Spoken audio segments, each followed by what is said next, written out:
வணக்கம் மக்களே, நான் தாங்க உங்க கல்லு ஒர்க் அவுட். இன்னைக்கான ஃபிட்னஸ் சம்பந்தப்பட்ட உண்மை உங்களுக்காக. தலைவான் தலைவீஸ் டெய்லியும் சென்னை மாநகராட்சியிலிருந்து இந்த குப்பையை கலெக்ட் பண்ண ஒருத்தவங்க வருவாங்க. அவங்க வந்து ஒரு பாட்டெல்லாம் போடுவாங்க, குப்பையை தனித்தனியா போடுங்கன்னு டெய்லியும் சொல்ற மாதிரி.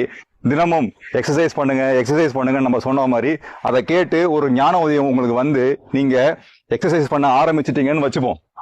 நீங்க திடீர்னு ரன் பண்ண ஆரம்பிச்சிட்டீங்க, you taking pushups, you taking pullups அப்படின்னா கன்ஃபார்மா அடிச்சு சொல்றேங்க, ஒரு வாரத்துல இருந்து 10 நாள் வலி பிச்சு எடுத்துடும். சிலவங்க என்ன பண்ணிடுறாங்க, அந்த உடம்பு வலிக்க ஆரம்பிச்ச உடனே எப்பா இது எனக்கு வேணாடா சாமின்னு விட்டு ஓடிடுறாங்க. ஆனா அந்த 10 டேஸை தாண்டி சஸ்டெயின் பண்ணி அடுத்து கண்டினியூ பண்றாங்கல்ல, அவங்க தே பிகம் சக்சஸ்ஃபுல்.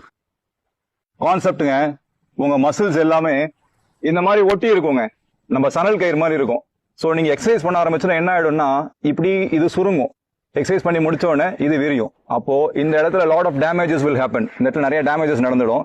அப்ப நீங்க கரெக்டான உணவை எடுத்து கரெக்டான உறக்கம் தூங்கல அப்படின்னா உங்களுக்கு பெயின் கண்டினியூ ஆயிட்டே இருக்கும். ஸோ எக்ஸசைஸ் பண்ணும் ஆரம்பிக்கணும்ன்ற உங்க எண்ணம் பாராட்டுக்குரியது. கண்டினியூ பண்ணுங்க. அந்த வலியை பொருட்படுத்தாம just continue. Definitely you will get success.